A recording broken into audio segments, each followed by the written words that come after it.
ಪತ್ರಿಕಾ ಮಿತ್ರರ ಎದುರು ನಿಂತು ಎದೆಗಾರಿಕೆಯಿಂದ ಹೇಳುವ ಮೂಲಕ ಇಡೀ ಕಾಂಗ್ರೆಸ್ಸಿನಲ್ಲಿ ಅಲ್ಲೋಲ ಕಲ್ಲೋಲವನ್ನ ಸೃಷ್ಟಿ ಮಾಡಿದ್ದಾರೆ. ದೇಶದ ರಹಸ್ಯಗಳನ್ನ ದೇಶ ವಿರೋಧಿಗಳ ಕೈಯಲ್ಲಿ ಇಡ್ತಾ ಇದ್ದಾರೆ ಅನ್ನೋದನ್ನ ದಾಖಲೆ ಸಮೇತ ಹೈಕೋರ್ಟಿನಲ್ಲಿ ಮೊಕದ್ದಮೆಯನ್ನ ಬಿಜೆಪಿ ಈಗಾಗಲೇ ಹೂಡಿದೆ. ವಿದೇಶದಲ್ಲಿ ಹೋಗಿ ಏನೇನೋ ಬಾಯಿಗೆ ಬಂದಾಗೆಲ್ಲ ಬೊಗಳುವುದು ರಾಜಕೀಯ ಅಲ್ಲ. ಬಿಜೆಪಿಯವರಿಗೆ ಖುಷಿಯೋ ಖುಷಿ, ಅದರ ಜೊತೆಗೆ ಮೋದಿಯವರ ಬಾಯಲ್ಲಿ ಬರುವಂತ ಮಾತಿದು.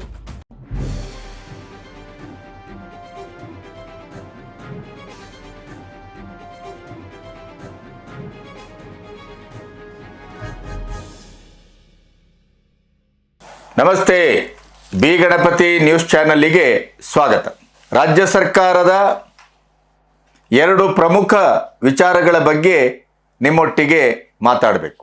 ಒಂದು, ಜಂಟಿ ಅಧಿವೇಶನವನ್ನ ಉದ್ದೇಶಿಸಿ ಮಾತಾಡಬೇಕಿದ್ದ ರಾಜ್ಯಪಾಲರು ತನಗೆ ಬರೆದುಕೊಟ್ಟ ಭಾಷಣದ 11 ಪ್ಯಾರವನ್ನ ಆಕ್ಷೇಪಾರ್ಹವಾದಂಥ ಪ್ಯಾರ, ಕೇಂದ್ರ ಸರ್ಕಾರದ ದ್ವೇಷ ಭಾಷಣಕ್ಕೆ ಮೀಸಲಾಗಿಟ್ಟಂತ ಪ್ಯಾರ, ರಾಷ್ಟ್ರಪತಿ ಒಂದು ಅಧೀನದಲ್ಲಿ ಅವರ ಪ್ರಾತಿನಿಧಿಕವಾಗಿ ಇರುವಂತ ಲೋಕಭವನದ ರಾಜ್ಯಪಾಲನಾದ ನನಗೆ ಅದನ್ನ ಓದಲು ಅಸಾಧ್ಯ, ಬದಲಾಯಿಸಿ ಅಂತ ಹೇಳಿದರೂ ಕೂಡ ಕಾನೂನು ಸಚಿವರನ್ನ ಕರೆದು ಅವರಿಗೆ ಸಮಜಾಯಿಷಿ ಕೊಟ್ಟರು ಕೂಡ ಸರ್ಕಾರ ಮೊಂಡುತನವನ್ನು ಮಾಡಿತು. ಮುಖ್ಯವಾಗಿ ಸಿದ್ದರಾಮಯ್ಯನವರು ಯಾವುದೇ ಕಾರಣಕ್ಕೂ ಇದನ್ನು ಬದಲಿಸುವ ಪ್ರಶ್ನೆನೇ ಇಲ್ಲ, ಜಿ ರಾಮ್ಜಿ, ನರೇಗಾ ಬದಲಾವಣೆ, ಗಾಂಧಿ ಹೆಸರನ್ನ ತೆಗೆದದ್ದು, ಮುಖ್ಯವಾಗಿ ಈ ಅಧಿಕಾರ ಹಸ್ತಾಂತರದ ಈ ಡೋಲಾಯಮಾನ ಸ್ಥಿತಿಯಲ್ಲಿ ರಾಹುಲ್ ಗಾಂಧಿಯವರನ್ನ ಪ್ಲೀಸ್ ಮಾಡಲಿಕ್ಕೆ, ಖುಷಿಪಡಿಸಲಿಕ್ಕೆ ರಾಜ್ಯಪಾಲರನ್ನ ಎದುರುಹಾಕ್ಕೊಂಡ್ರು. ಆದರೆ ರಾಜ್ಯಪಾಲರು ಮತ್ತು ರಾಜ್ಯ ಸರ್ಕಾರ, ರಾಜ್ಯಪಾಲರು ಮತ್ತು ಮುಖ್ಯಮಂತ್ರಿ ಒಂದು ಸಾವಯವ ಸಂಬಂಧದಲ್ಲಿದ್ದರೆ ಅದು ಒಂದು ಸುಖದ ಸರ್ಕಾರವಾಗಿ ಮುಂದುವರಿಯುತ್ತದೆ. ಇಲ್ಲದೇ ಇದ್ದರೆ ರಾಜ್ಯಪಾಲರೇ ರಾಜ್ಯಾಧಿಕಾರಕ್ಕೆ, ಮುಖ್ಯಮಂತ್ರಿಯ ಅಧಿಕಾರಕ್ಕೆ ಕುತ್ತು ತರುವ ಎಲ್ಲ ಲಕ್ಷಣಗಳು ನಿರಂತರವಾಗಿರುತ್ತೆ ಅನ್ನೋದಕ್ಕೆ ಈಗ ತಾವರ್ ಚಂದ್ ಗೆಹ್ಲೋಟ್ ಇಟ್ಟಂತ ಹೆಜ್ಜೆ ಬಹಳ ಪ್ರಮುಖವಾಗಿ ಕಾಣಿಸ್ತಾ ಇದೆ. ಎಷ್ಟರ ಮಟ್ಟಿಗೆ ಅಂತಂದ್ರೆ, ಪ್ರಾಯಶಃ ಸಿದ್ದರಾಮಯ್ಯನವರಿಗೆ ತನ್ನ ಮೊಂಡುತನಕ್ಕೆ, ಹಠಕ್ಕೆ, ರಾಹುಲ್ ಗಾಂಧಿಯವರನ್ನ ಪ್ರೀತಿಸಲಿಕ್ಕೆ, ಅಧಿಕಾರಕ್ಕಾಗಿ ಹೈಕಮಾಂಡನ್ನ ಒಂದು ರೀತಿಯಲ್ಲಿ ಖುಷಿ ಮಾಡಬೇಕು ಅನ್ನುವಂಥ ಕಾರಣಕ್ಕಾಗಿ ಮೋದಿ ವಿರುದ್ಧ, ಕೇಂದ್ರ ಸರ್ಕಾರದ ವಿರುದ್ಧ ಜಂಟಿ ಅಧಿವೇಶನದ ರಾಜ್ಯಪಾಲರ ಭಾಷಣವನ್ನ ಒಂದು ದಾಳವಾಗಿ ಬಳಸಲಿಕ್ಕೆ ಹೊರಟು ಆ 11 ಪ್ಯಾರ ಏನಿತ್ತು, ದ್ವೇಷ ಭಾಷಣದ 11 ಪ್ಯಾರ, ಅದು ಇವರ ರಾಜಕೀಯ ಜೀವನದ ಸಂಧ್ಯೆಗೆ ಮರ್ಮಾಘಾತವನ್ನ ಮತ್ತು ಅತ್ಯಂತ ಕರಾಳವಾದಂಥ ಒಂದು ಕ್ಷಣವನ್ನ ಅದು ಸೃಜಿಸುವ ಎಲ್ಲ ಲಕ್ಷಣಗಳು ರಾಜಭವನದಿಂದ, ಲೋಕಭವನದಿಂದ ನಿಚ್ಚಳವಾಗಿ ಗೋಚರಿಸ್ತಾ ಇದೆ. ಈಗಾಗಲೇ ರಾಜ್ಯಪಾಲರು ಮೊನ್ನೆ ವಿಧಾನಸೌಧದಲ್ಲಿ ಏನಾಯಿತು, ನನ್ನನ್ನು ಹೇಗೆ ಅಡ್ಡಗಟ್ಟಿದರು, ಹೇಗೆ ಮ್ಯಾನ್ ಹ್ಯಾಂಡಲ್ ಮಾಡುವ ಮಟ್ಟಕ್ಕೆ ಅದು ಬಂದು ನಿಂತಿತು, ಅವೆಲ್ಲವನ್ನ ಈಗಾಗಲೇ ಸುನಿಲ್ ಕುಮಾರ್ ಹೇಳಿದ್ದಾರೆ, ಇದು ಗೂಂಡಾ ಸರ್ಕಾರ, ಗೂಂಡಾ ರಾಜ್ಯ. ಅದೇ ರೀತಿಯಲ್ಲಿ ತುಮಕೂರಿನ ಸುರೇಶ್ ಗೌಡ್ರು MLA, ಗೂಂಡಾ MLAಗಳು, ಗೂಂಡಾ ಸರ್ಕಾರ ಅನ್ನುವಂಥ ಗೂಂಡಾ ಶಾಸಕರು, ಇಲ್ಲಿ ಅರಾಜಕತೆ, ಕಾನೂನು ವ್ಯವಸ್ಥೆ ಎಲ್ಲವೂ ಕುಸಿದು ಬಿದ್ದಿದೆ ಅನ್ನುವಂಥ ಮಾತನ್ನ ಆಡಿದ್ದಾರೆ. ರಾಜ್ಯಪಾಲರು ಕೂಡ ರಾಷ್ಟ್ರಪತಿಗಳಿಗೆ ಈಗಾಗಲೇ ಇಲ್ಲಿಯ ಹೊಯ್ಕೈ, ದೊಂಬಿ, ಗೂಂಡಾಗಿರಿ ಎಲ್ಲವನ್ನು ಕೂಡ ಸ್ಪಷ್ಟವಾಗಿ ಮನವಿಯನ್ನ ಅಥವಾ ಸ್ಪಷ್ಟವಾಗಿ ವಿವರವನ್ನ ರಾಷ್ಟ್ರಪತಿಗಳಿಗೆ ಕಳಿಸ್ಕೊಟ್ಟಿದ್ದಾರೆ. ಅದಕ್ಕಿಂತ ಮುಖ್ಯವಾಗಿ ಈಗ ಅವರ ಅಧಿಕಾರಕ್ಕೆ ಕುತ್ತು ತರುವ ಮತ್ತು ಹಿಂದೆ ಮೂಡ ಹಗರಣದಿಂದ ತಪ್ಪಿಸಿಕೊಳ್ಳುವ ಪ್ರಯತ್ನದಲ್ಲಿ ಇನ್ನೂ ಮುಂದುವರಿತಾ ಇರುವಾಗ ಹೊಸ ಹಗರಣದ ಒಂದು ಉರುಳು ಸಿದ್ದರಾಮಯ್ಯನವರ ಕೊರಳಿಗೆ ರಾಜ್ಯಪಾಲರಿಂದ ಸುತ್ತಿಕೊಳ್ಳುವ ಎಲ್ಲ ಲಕ್ಷಣಗಳು ಕಾಣಿಸ್ತಾ ಇರುವಂತ ಭಯಾನಕ ಸುದ್ದಿ ಬಂದಿದೆ. ಅದರ ಜೊತೆಗೆ ದಾವೋಸ್ನಿಂದ ಬಂದ ತಕ್ಷಣ ಅಲ್ಲೆಲ್ಲೋ ಬಾಯಿ ತಪ್ಪಿ ಮಾತಾಡಿರ್ಬೇಕು ಅಂತಲೇ ವ್ಯಾಖ್ಯಾನಿಸ್ತಾ ಇದ್ದಂಥ ಬಹಳಷ್ಟು ಜನರಿಗೆ ಕಪಾಳ ಮೋಕ್ಷ ಮಾಡುವ ರೀತಿಯಲ್ಲಿ ನಾನು ಹೇಳಿದ್ದು ಸರಿ, ಭಾರತ ನಮ್ಮ ಹೆಮ್ಮೆ, ವಿದೇಶದ ನೆಲದಲ್ಲಿ ರಾಷ್ಟ್ರಧ್ವಜವನ್ನು ಹಾಕ್ಕೊಂಡು ರಾಜಕೀಯ ಕಾರಣಕ್ಕಾಗಿ ಏನೇನೋ ಹಲಬಲಿಕ್ಕೋ ಬೊಗಳ್ಲಿಕ್ಕೋ ನನಗೂ ಸ್ವಲ್ಪ ರಾಜಕೀಯ ಅನುಭವ ಇದೆ ಅಂತ ಮುಟ್ಟಾಳನಲ್ಲ ನಾನು ಅನ್ನುವ ಮೂಲಕ ರಾಹುಲ್ ಗಾಂಧಿ ಅವರಿಗೆ ಮತ್ತೊಮ್ಮೆ ತಪರಾಕಿ ಹಾಕಿದ ಮತ್ತು ವಿದೇಶಿಯ ನೆಲದಲ್ಲಿ ದೇಶದ ಒಂದು ಸಂಸದನಾಗಿಯೋ ಮಂತ್ರಿಯಾಗಿಯೋ ನಾವು ದೇಶವನ್ನ ಹೀಗೆಳೆಯುವುದು ಎಂಥ ಅಪರಾಧ ಮತ್ತು ಎಂಥ ಕಚಡ ರಾಜಕೀಯ ಅನ್ನೋದನ್ನ ತನ್ನ ಹೈಕಮಾಂಡಿನ ಮಹಾನಾಯಕರಿಗೆ ಟಿ.ಕೆ. ಶಿವಕುಮಾರ್ ಪತ್ರಿಕಾ ಮಿತ್ರರ ಎದುರು ನಿಂತು ಎದೆಗಾರಿಕೆಯಿಂದ ಹೇಳುವ ಮೂಲಕ ಇಡೀ ಕಾಂಗ್ರೆಸ್ಸಿನಲ್ಲಿ ಅಲ್ಲೋಲ ಕಲ್ಲೋಲವನ್ನು ಸೃಷ್ಟಿ ಮಾಡಿದ್ದಾರೆ. ಈ ಎಲ್ಲ ವಿವರಗಳನ್ನು ನಿಮ್ಮೊಟ್ಟಿಗೆ ಹಂಚ್ಕೋಬೇಕು.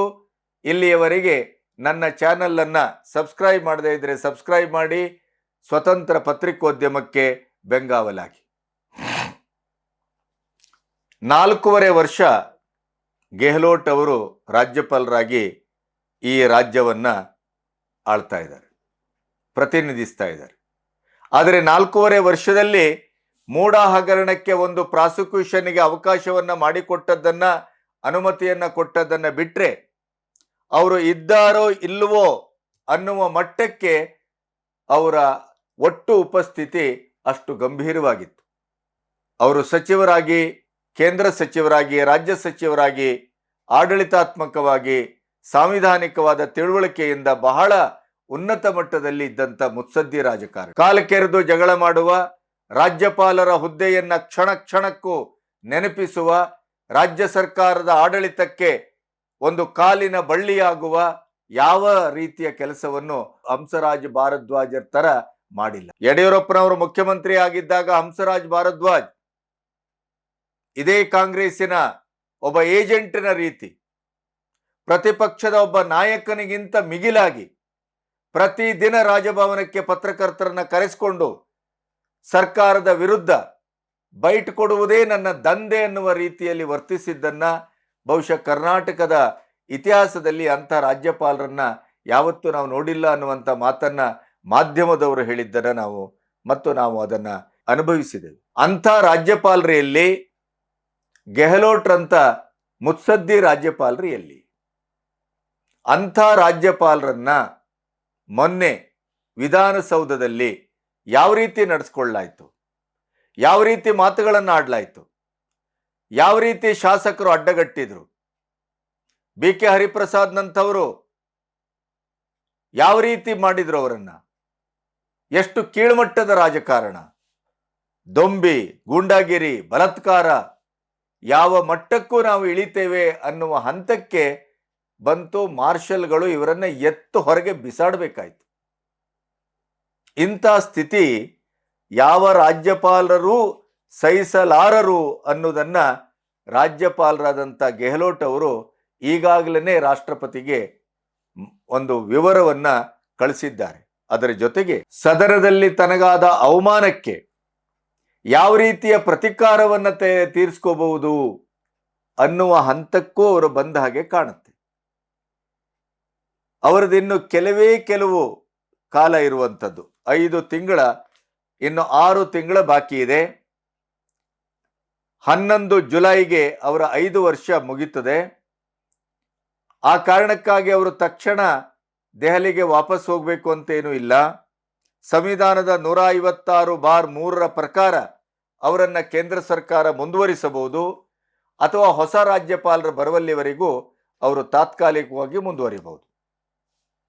ಇವತ್ತಿನ ಅವರ ಒಟ್ಟು ನಡೆ, ಸಿದ್ದರಾಮಯ್ಯನವರ ವಿರುದ್ಧ ಅವರು ಸಿಡಿದು ನಿಂತಂತ ರೀತಿ, ಈಗ ಅಡಿ ಇಡಲಿಕ್ಕೆ ಹೊರಟಂತ ರೀತಿಯನ್ನ ಗಮನಿಸಿದರೆ ರಾಷ್ಟ್ರಪತಿಗಳು ಅವರನ್ನ ಮತ್ತೆ 2ನೇ ಬಾರಿಗೆ ರಾಜ್ಯಪಾಲರನ್ನಾಗಿ ಮುಂದುವರಿಸಿದ್ರೂ ಅಚ್ಚರಿ ಪಡಬೇಕಾಗಿಲ್ಲ.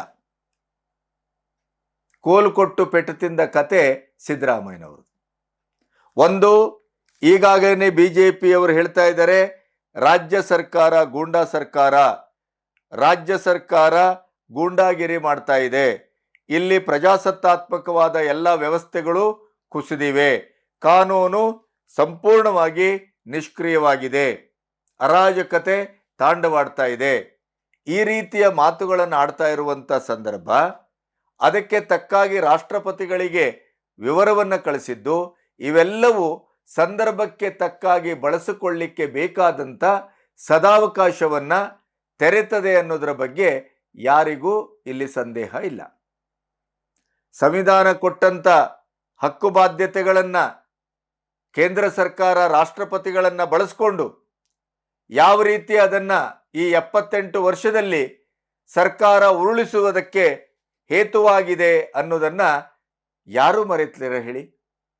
ಕಾಂಗ್ರೆಸ್ ಸರ್ಕಾರ ಎಂತೆಂಥ ಸರ್ಕಾರವನ್ನು ಉರುಳಿಸಿತು.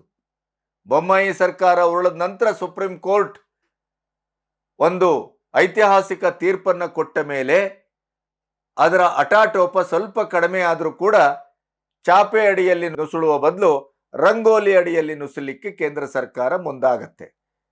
ಸೌಭಾಗ್ಯ ಅಂತಂದ್ರೆ ಈ 12 ವರ್ಷಗಳಲ್ಲಿ ಯಾವುದೇ ಕಾರಣಕ್ಕೂ ಮೋದಿಯವರ ಸರ್ಕಾರ ರಾಜ್ಯ ಸರ್ಕಾರದ ಮೇಲೆ ರಾಷ್ಟ್ರಪತಿ ಆಡಳಿತದ ಒಂದು ಅಂಕುಶವನ್ನ ತನಗೆ ಬೇಕಾದ ಹಾಗೆ ಯಾವ್ಯಾವುದೋ ಸಣ್ಣ ಪುಟ್ಟ ಕಾರಣಕ್ಕೆ ಹಾಕುವಂತ ದುರ್ನಡತೆಯನ್ನ ಎಂದೂ ಮಾಡಿಲ್ಲ.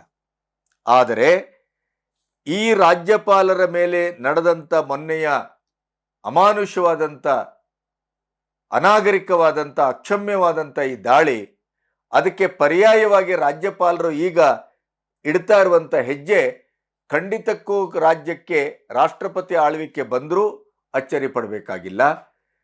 ಸಿದ್ದರಾಮಯ್ಯನವರ ಪಟ್ಟಕ್ಕೆ ಇದು ಕುತ್ತು ತರುವಂಥ ಕೆಲಸ ಆದರೂ ಆಶ್ಚರ್ಯ ಪಡಬೇಕಾಗಿಲ್ಲ. ಯಾಕೆ ಈ ಮಾತನ್ನು ಹೇಳ್ತೇನೆ ಅಂತಂದ್ರೆ, ಹಿಂದೆ ನಿಮಗೆ ಗೊತ್ತಿದೆ, ಮೂಡ ಹಗರಣಕ್ಕೆ ಸಂಬಂಧಿಸಿ ಪ್ರಥಮ ಬಾರಿಗೆ ರಾಜ್ಯಪಾಲರು ಪ್ರಾಸಿಕ್ಯೂಷನ್ಗೆ ಅವಕಾಶವನ್ನು ಕೊಟ್ಟರು. ಅದರ ನಂತರ ಏನೇನು ಬೆಳವಣಿಗೆ ಆಗಿದೆ ಅನ್ನೋದು ನಿಮಗೆ ಗೊತ್ತು. ಈಗ ಅದಕ್ಕಿಂತ ಬಲವಾದ ಮುಖ್ಯಮಂತ್ರಿಯ ಕುರ್ಚಿಯನ್ನೇ ಕಸಿದು ನೆಲಕ್ಕೆ ಅಪ್ಪಳಿಸಬಲ್ಲ ಒಂದು ಹಗರಣವನ್ನ ಸಂಪೂರ್ಣವಾಗಿ ಸ್ಟಡಿ ಮಾಡಿ ಅದಕ್ಕೆ ಪ್ರಾಸಿಕ್ಯೂಷನ್ಗೆ ಅನುಮತಿ ಕೊಡಲಿಕ್ಕೆ ರಾಜ್ಯಪಾಲರು ಮುಂದಾಗಿದ್ದಾರೆ ಅನ್ನೋದು ಒಂದು ಘಟಸ್ಫೋಟಗೊಳ್ಳುವಂತ ಸುದ್ದಿ. ಅತ್ಯಂತ ನಂಬಿಕೆಗೆ ಅರ್ಹವಾದಂಥ ಮೂಲದಿಂದ ಬಂದಂಥ ಈ ಸುದ್ದಿ ಒಮ್ಮೆ ಅವರು ಪ್ರಾಸಿಕ್ಯೂಷನ್ಗೆ ಅವಕಾಶ ಕೊಡುವಂಥ ಆ ಹಗರಣವನ್ನ ಮುಂದಿಟ್ಟೇನಾದರೂ ರಾಜ್ಯಪಾಲರು ಈ ಕೆಲಸವನ್ನ ಮಾಡಿದ್ರು ಅಂತಾದರೆ 5 ದಶಕದ ರಾಜಕೀಯ ಜೀವನದ ಸಂಧ್ಯೆಯಲ್ಲಿರುವಂಥ ಕುರ್ಚಿ ರಾಜಕಾರಣ ಮತ್ತು ಅಧಿಕಾರ ಹಸ್ತಾಂತರದ ಒಂದು ಆತ್ಯಂತಿಕ ಸ್ಥಿತಿಯಲ್ಲಿರುವಂಥ ಕರ್ನಾಟಕದ ಮುಖ್ಯಮಂತ್ರಿ ಸಿದ್ದರಾಮಯ್ಯನವರ ಈ ಹೊತ್ತಿನಲ್ಲಿ ಇದು ಅವರಿಗಾದಂಥ ಒಂದು ಬಹಳ ದೊಡ್ಡ ಅವಮಾನ, ಬಹಳ ದೊಡ್ಡ ಒಂದು ಅವರ ಇಡೀ ರಾಜಕೀಯ ಜೀವನದಲ್ಲಿ ಒಂದು ಕರಾಳ ಚುಕ್ಕೆ, ಕರಾಳ ಚರಿತ್ರೆ.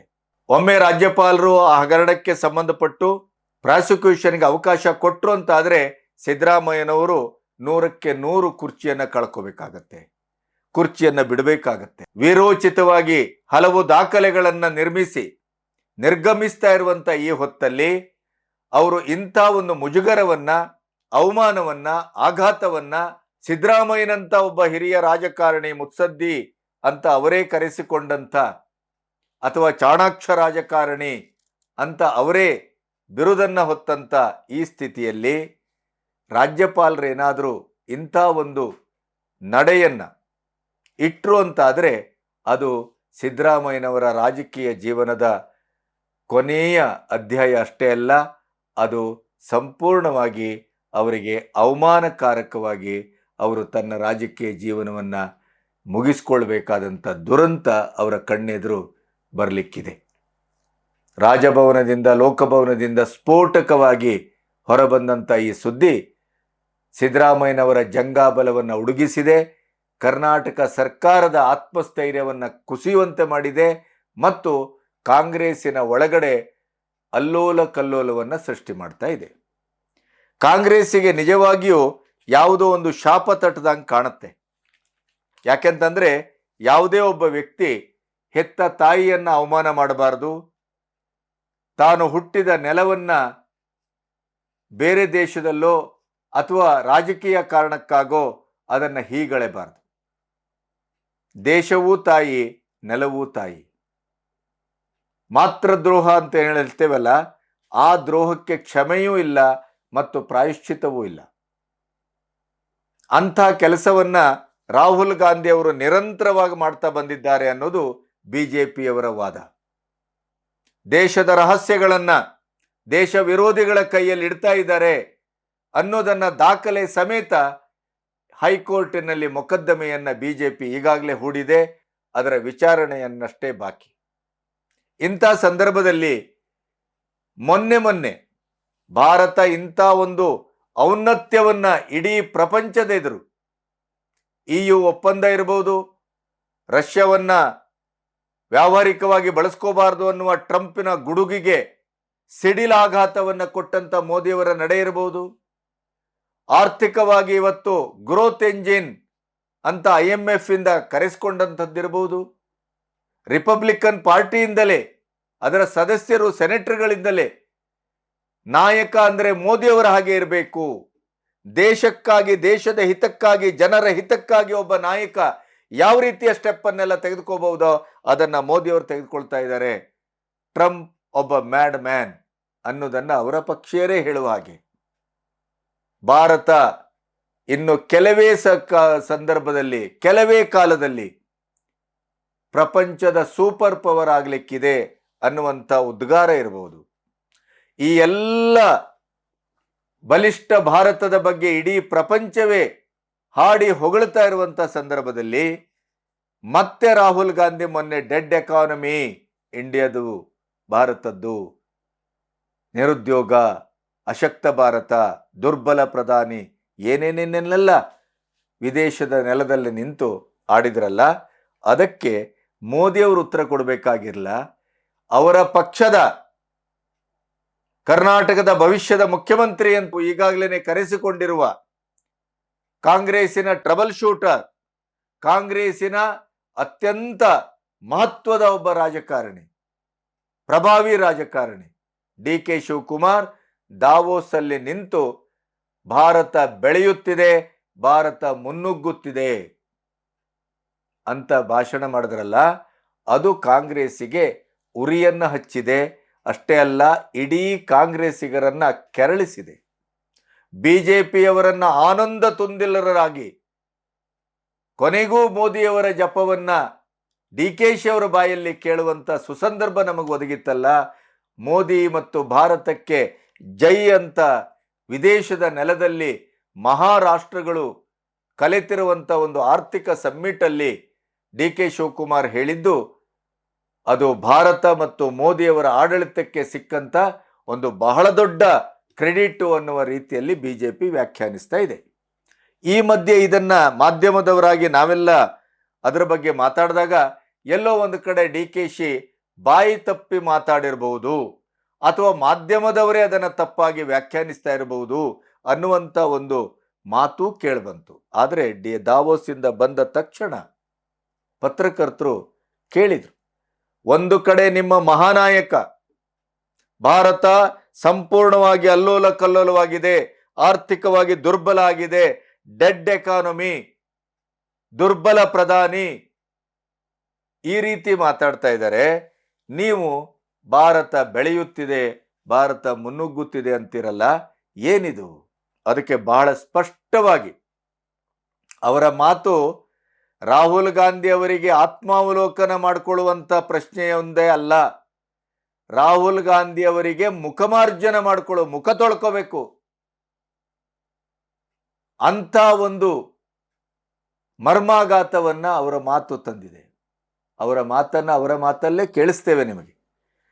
ಅವ್ರು ಹೇಳ್ತಾರೆ, ನಾವು ನಮ್ಮ ದೇಶದ ಬಗ್ಗೆ ಪ್ರೀತಿ, ಗೌರವ, ಭಕ್ತಿಯನ್ನ, ಹೆಮ್ಮೆಯನ್ನ ಹೊಂದಿದ್ದೇವೆ.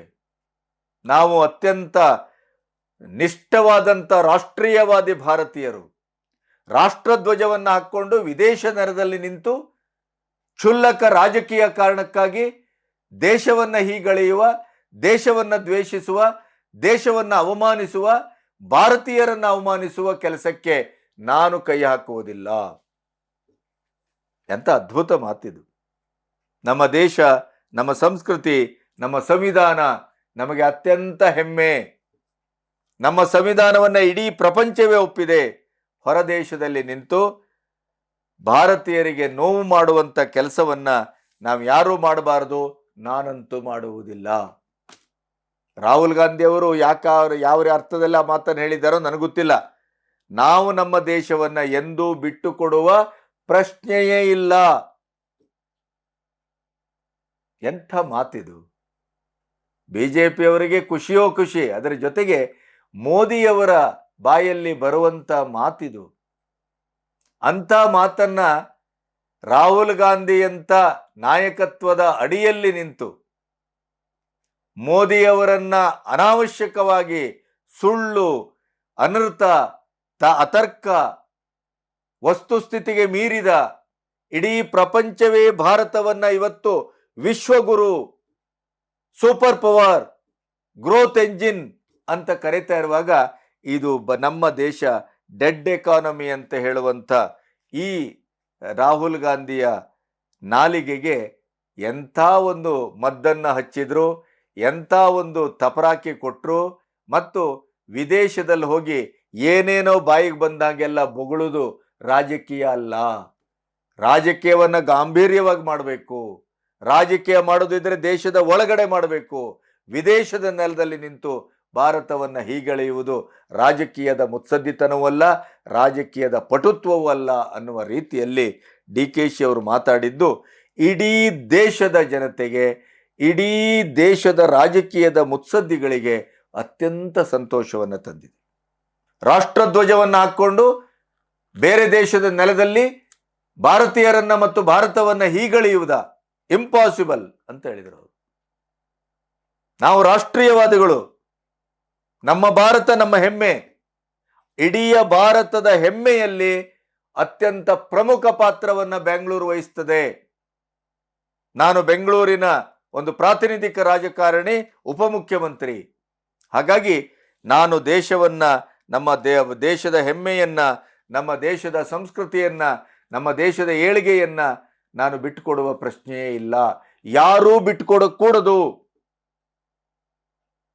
ಯಾವುದೇ ನಮ್ಮ ರಾಜಕೀಯ ಕಾರಣಕ್ಕಾಗಿ ನಮ್ಮ ದೇಶವನ್ನ, ಸಂವಿಧಾನವನ್ನ, ಏಳಿಗೆಯನ್ನ, ನಮ್ಮ ದೇಶದ ಪ್ರಭುತ್ವವನ್ನ, ನಮ್ಮ ದೇಶದ ಒಟ್ಟು ಬಲಾಢ್ಯತೆಯನ್ನ ವಿದೇಶದ ನೆಲದಲ್ಲಿ ನಿಂತು ಅದನ್ನು ಹೀಗಳೆಯುವಲಿಕ್ಕೆ ಸಾಧ್ಯವೇ ಇಲ್ಲ, ಹೀಗಳೆಯಬಾರದು. ರಾಹುಲ್ ಗಾಂಧಿಗೇನೆ ಪಾಠ. ನೀವು ಮಾಡ್ತಾ ಇರೋದು ಶುದ್ಧ ತಪ್ಪು. ನೀವು ಮಾಡ್ತಾ ಇರೋದು ರಾಜಕೀಯ ಅಲ್ಲ. ನೀವು ಮಾಡ್ತಾ ಇರೋದು ದೇಶಕ್ಕೆ ಮಾಡುವ ಅವಮಾನ,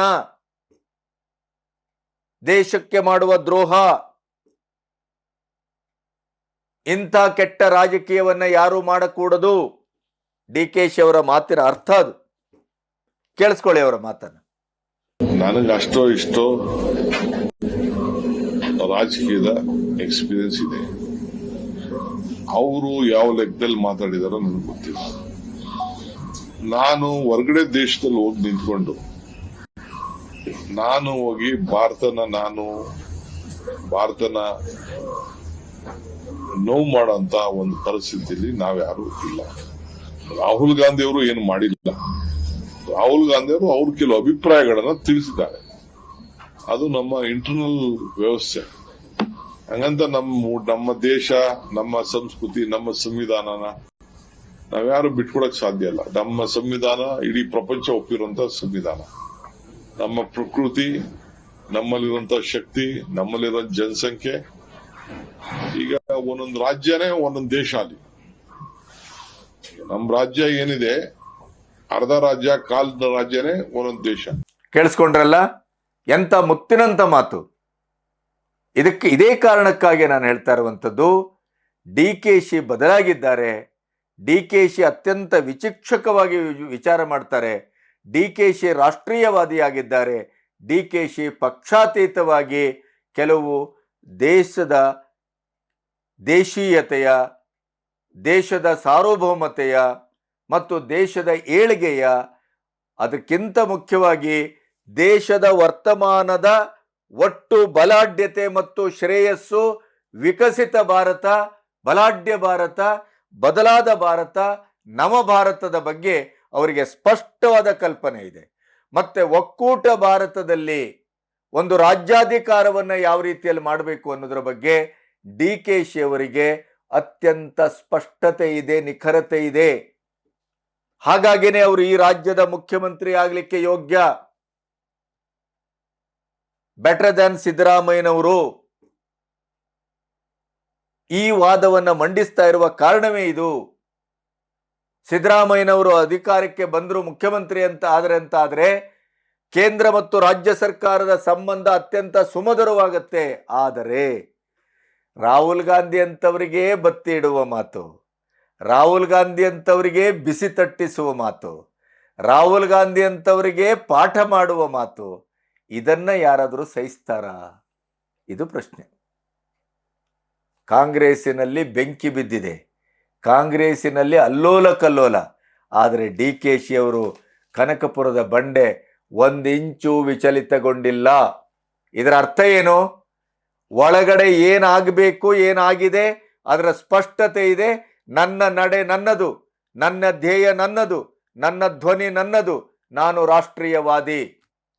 ನೀವು ಹೇಳಿದಾಗೆಲ್ಲ ಕುಳಿಲಿಕ್ಕಾಗುವುದಿಲ್ಲ. ತಾಳ್ಮೆಗೂ ಒಂದು ಅಂತ್ಯ ಇದೆ, ತಾಳ್ಮೆಗೂ ಒಂದು ಮಿತಿ ಇದೆ. ತಾಳ್ಮೆ ಶಾಶ್ವತವಲ್ಲ. ಹೋಗಿ ಹೋಗಿ ಬ್ಯಾಲೆಟ್ ಪೇಪರ್ ಅನ್ನ ಮತ್ತೆ ತರುವ ಮೂಲಕ ಭಾರತವನ್ನ ಹಿಂದೆ ಕೊಂಡೋಗ್ಲಿಕ್ಕೆ ಹೊರಟಿದ್ದೀರಲ್ಲ, ಮೂರ್ಖರಲ್ವ ನೀವು ಅಂತ ಡಿ ಕೆ ಸುರೇಶ್ ಹೇಳಿದ್ರಲ್ಲ ಮೊನ್ನೆ. ಇವತ್ತಿನ ಆಧುನಿಕತೆಯಲ್ಲಿ, ಇವತ್ತಿನ ಇಡೀದಾದಂತ ಒಂದು ತಾಂತ್ರಿಕವಾದಂತ ಬೆಳವಣಿಗೆ, ಮಾಡಿಫಿಕೇಶನ್, ಇಂಥ ಸಂದರ್ಭದಲ್ಲಿ ಮತ್ತೆ ನಾವು ಬ್ಯಾಲೆಟ್ ಪೇಪರ್ ಅನ್ನ ತರ್ತೇವೆ ಅಂತಂದ್ರೆ ನಾವು ಟೆಕ್ನಾಲಜಿಯ ವಿರುದ್ಧವಾಗಿ ಹೋಗ್ತಾ ಇದ್ದೇವೆ. ಸುರೇಶ್ ಅವರು ಹೇಳಿದ್ದು. ಅಣ್ಣ ತಮ್ಮ ಸೇರಿ ಸರಿಯಾಗಿ ಬೆಂಡೆತ್ತಾ ಇದ್ದಾರೆ ರಾಹುಲ್ ಗಾಂಧಿಯನ್ನ. ಅವರ ಇಡೀ ರೀತಿ ನೀತಿ ಸಿದ್ಧಾಂತಕ್ಕೆ ತಿರುಮಂತ್ರೆ ಅಲ್ಲ, ಬಾಂಬೆ ಹಾಕ್ತಾ ಇದ್ದಾರೆ. ಆದ್ರಿಂದ ಇಡೀ ಕಾಂಗ್ರೆಸ್ಸು ಒಳಗಿನ ಹೊಡೆತ, ಒಳಗಿನ ಸಿಡಿತ, ಒಳಗಿನ ಮುರಿತ, ಒಳಗಿನ ಕೆರೆತ, ಇದರಿಂದ ಕಾಂಗ್ರೆಸ್ಸೇ ಒಂದು ಛಿದ್ರಗೊಳ್ಳುವಂತ ಎಲ್ಲ ಲಕ್ಷಣಗಳು ಕಾಣಿಸ್ತಾ ಇದೆ. ಮತ್ತೆ ಡಿ ಕೆ ಶಿ ಸಹೋದರರು ತಮ್ಮ ತೀರ್ಮಾನವನ್ನ ಸ್ಪಷ್ಟವಾಗಿ ಮಾಡಿಕೊಂಡಿದ್ದಾರೆ. ಒಂದೋ ಹೊರಗಡೆ ಹೋಗ್ತೇವೆ, ಇಲ್ಲ ಉಳಿಬೇಕೋ ನಮ್ಮನ್ನ ಸರಿಯಾದ ರೀತಿಯಲ್ಲಿ ಗಮನಿಸಿ, ಅವಮಾನಿಸಬೇಡಿ, ಅನಾದರ ಮಾಡಬೇಡಿ, ನಿರ್ಲಕ್ಷ್ಯ ಮಾಡಬೇಡಿ. ನಮಗೇನು ಇಲ್ಲಿ ನೀವು ಹಾಕುವ ಬಿಟ್ಟಿ ಕೂಳೆ ಶಾಶ್ವತ ಅಂತ ಭಾವಿಸಬೇಡಿ. ನಮಗೂ ಬೇರೆಯ ಸಾಧ್ಯತೆ ಇದೆ, ನಮಗೂ ಕೆಲವು ಡೋರ್ ಓಪನ್ ಆಗಿದೆ ಅನ್ನೋದನ್ನ ಬಹಳ ಸ್ಪಷ್ಟವಾಗಿ ನೇರವಾಗಿ ಹೇಳ್ತಾ ಇದ್ದಾರೆ. ಅದಕ್ಕಿಂತ ಮುಖ್ಯವಾಗಿ ಅವರ ಹೇಳುವಿಕೆ ಅದು ಇಡೀ ರಾಷ್ಟ್ರ ಹೇಳ್ತಾ ಬಂದಂತ ಮಾತಿಗೆ ಅದು ಪೂರಕವಾಗಿದೆ. ರಾಹುಲ್ ಗಾಂಧಿಯವರು ಯಾವುದೇ ಕಾರಣಕ್ಕೂ ವಿದೇಶಿ ನೆಲದಲ್ಲಿ ಭಾರತವನ್ನ, ಭಾರತದ ನಾಯಕತ್ವವನ್ನ, ಭಾರತದ ಒಟ್ಟು ಸ್ಥಿತಿಗತಿಗಳನ್ನ ಅವಹೇಳನ ಮಾಡಕೂಡದು. ಇದು ದೇಶೀಯ ಜನರ ಆಸೆ, ಆಕಾಂಕ್ಷೆ. ಆದರೆ ಅದನ್ನ ಅವರು ನಿರಂತರವಾಗಿ ಮಾಡ್ತಾ ಬಂದರು. ಅದಕ್ಕೆ ಕೊನೆಗೂ ಡಿ ಕೆ ಶಿವಕುಮಾರ್ ಅಂತ ಅವರ ಪಕ್ಷದ ಪ್ರಬಲ ನಾಯಕರಿಂದಲೇ ನೀವು ಮಾಡುವ ಕೆಲಸ ತಪ್ಪು, ಮುಟ್ಟಾಳತನ, ಇದನ್ನ ಯಾರು ಮಾಡಿಕೊಡುದು ಅನ್ನುವಂಥ ಪಾಠವನ್ನ ಮಾಡಿದ್ರಲ್ಲ. ಇದರ ಪರಿಣಾಮ ಏನಾಗತ್ತೆ ಅನ್ನೋದು ಡಿ ಕೆ ಬ್ರದರ್ಸಿಗೆ ಗೊತ್ತಿದೆ. ಆ ಪರಿಣಾಮವನ್ನು ಎದುರಿಸಲಿಕ್ಕೆ ಅವರು 8 ಎದೆಯನ್ನ ಇಟ್ಕೊಂಡೇ ಮುಂದೆ ಬಂದಿದ್ದಾರೆ. ಮತ್ತೆ ಅಂತ ಸಂದರ್ಭ ಬಂದ್ರೆ ನಾವು ಎಲ್ಲವನ್ನು ಕಿತ್ತು ಬಿಸಾಡಿ, ನಿಮ್ಮ ಅಧಿಕಾರ ನಿಮ್ಮ ಮನೆಯಲ್ಲೇ ಇಟ್ಕೊಳ್ಳಿ, ನಾವು ಅಧಿಕಾರ ಬೇಕು ಅಂತ ಆದ್ರೆ ಅದನ್ನು ಹೇಗೆ ಪಡ್ಕೊಳ್ತೇವೆ ಅಂತ ಅದನ್ನು ನೋಡಿ ಆನಂದಿಸಿ ಅಂತ ಹೇಳಿ ಅವರು ಹೊರಡುವ ಎಲ್ಲ ಸಿದ್ಧತೆಯನ್ನು ಮಾಡಿಕೊಂಡ ಕಾರಣದಿಂದಲೇ ಇಂಥ ಕಟುವಾದ ಮಾತು ಅವ್ರ ಬಾಯಿಂದ ಬರ್ತಾ ಇದೆ ಅನ್ನೋದನ್ನು ನಾವೆಲ್ಲರೂ ಅರ್ಥೈಸ್ಕೊಂಡಿದ್ದೇವೆ. ಆದ್ದರಿಂದ ಇದು ಟ್ರೈಲರ್ ಅಷ್ಟೇ, ಸಿನಿಮಾ ಬಾಕಿ ಇದೆ, ಇನ್ನೂ ಮಾರಿ ಹಬ್ಬ ಬಾಕಿ ಇದೆ. ನಮಸ್ತೆ.